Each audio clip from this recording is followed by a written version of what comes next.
When the geography of Bosnia was a target of a common plan of a sick nationalism on one side and a morbid one on the other, Bosnians confronted another wave of aggression at the edge of survival.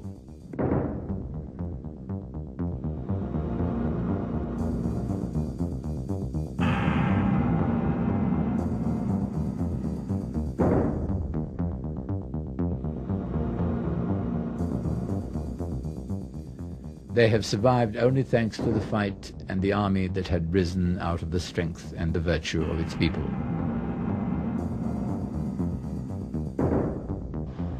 There was a special script for the siege of each city. Tuzla was allocated the destiny of Podrinje on May the 15th, 1992. The JNA troops, together with the reservists from Serbia and Montenegro, pretending to leave the city, had actually intended to surround it and after that force its defenders to surrender by a perfidious artillery attack. The aggressor was so confident about his weapons that he announced the celebration of Serbian municipality of Tuzla to take place the next day, on Saturday, May the 16th, 1992. They had also issued invitations with gold stamping for that purpose. However, Tuzla's defenders stopped and destroyed the heavily armed Chetniks attackers in the part of the town called Brčko Tollgate. On that day, Tuzla deserved its freedom and succeeded in defending Bosnia.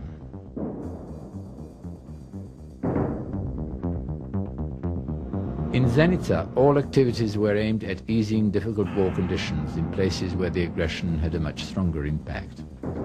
From here, from the heart of Bosnia, all actions were coordinated in order to maintain and extend the liberated territory. The results of such attempts were especially visible in Bugojno and Novi Travnik.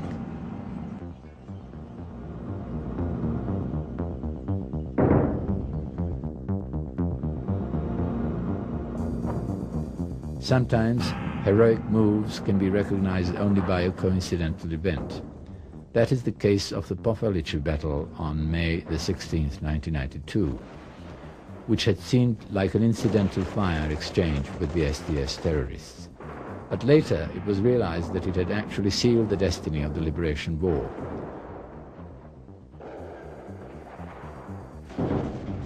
If the defenders hadn't started their action at 6 a.m. that day, 7 a.m. would have been too late for Bosnia and Herzegovina. That is to say, the aggressor had planned the same morning, but an hour later, to cut Sarajevo along the line Lukavica, Grbavica, Pofalići, Žuč, Vogošća.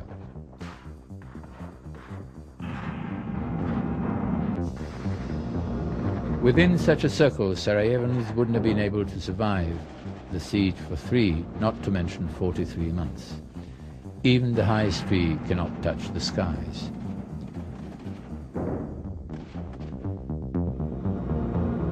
While Sarajevo was tearing apart the chain from its neck with the Pofalići battle, other hard battles were fought throughout Bosnia-Herzegovina. Kalesija, Bradina, Unagrad, Zvornik, Dobrinja, Trnovo Goražde, Gradačac, Jajce, Gornji Vakuf, Travnik, Zavidovići, Konjević polje, Cerska, Srebrenica, Žepa.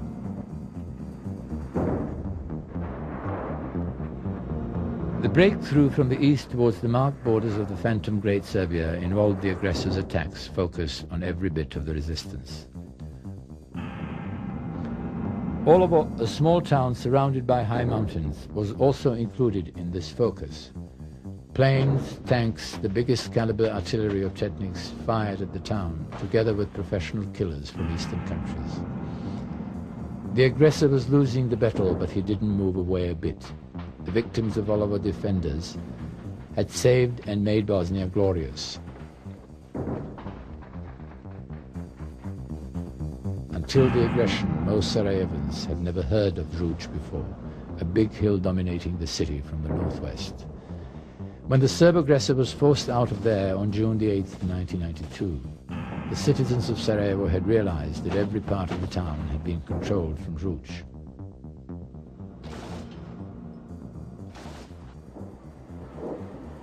The aggressor used to fire up to 500 bomb shells on the defenders every day. However, Žuč couldn't stand the aggressor's repression.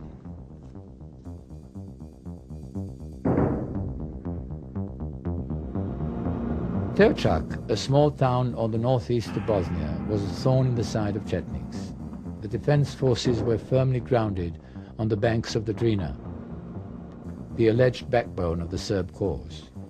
The specially planned operation in the Belgrade headquarters, called Hammer and Forge, tells how difficult it was for Serbs to break through the defense of Teočak, where they wanted to destroy this center of Bosnian strength. But all Chetniks' attacks were doomed to fail.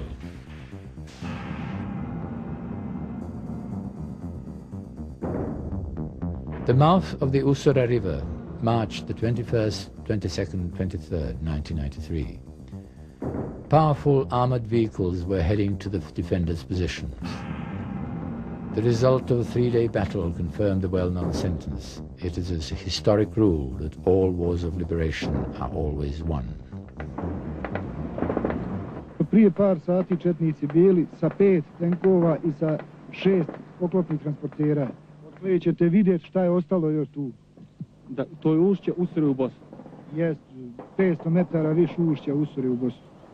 A 800 metara od grada do boja.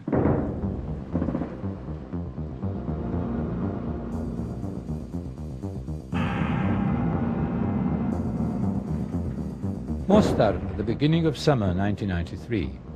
It is a wonder how people managed to survive here, between two offensive armies, in ruins of the town surrounded by the Herzegovinian rocky ground, without food, medicine and ammunition. Since the enemy had visually controlled every corner of the enclave, the curfew was introduced during the daytime too, probably the only one such case in history. The citizens of Mostar and thousands of refugees from eastern Herzegovina would leave their shelters only when night fell, where the darkness of the city without electric power protected them from the aggressors' artillery, fire and snipers. A film made by foreign reporters shows a part of that atmosphere. At nightfall on June the 30th, 1993, the defenders decided to break through along the line Sjeverni Logor, Bijelo Polje, Grabovica, to connect with the liberated Jablanica. The courage was rewarded here as well. The success could be reached only by fighting. Indeed, after pain always comes relief. From one battle to another, our army was growing in number and developing in the organizational sense. Its attacks started to break apart the technically superior enemy forces and to strengthen its positions. In the meantime, the army had built the logistics, which had, in only 2 last years of the war, managed to provide more than 75,000 guns, 100 million bullets, 50,000 bomb shells, and a large amount of anti-armored vehicle weapons, which had stopped the enemy's offensives and destroyed its tanks. All that and more was provided thanks to the courage and persistency of many people, obstructed by numerous blockades and embargoes, and as Mr. Izetbegovic once said, across 7 seas and 7 mountains. Without those weapons, the defense could have failed and the war could have taken a completely different course. The aggressor had withdrawn to the peaceful Posavina 54 tanks wanting to run down the defender's position. In vain.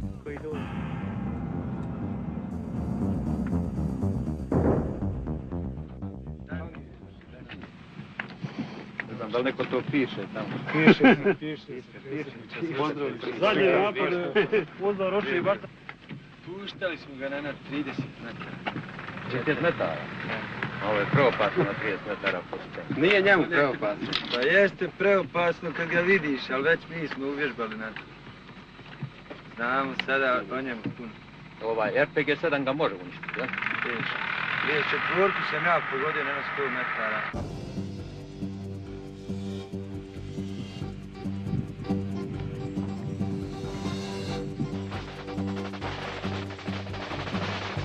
A long time ago, it was said that victory is not won by the number of soldiers and weapons. The army with the strongest heart always wins the battle. The cities of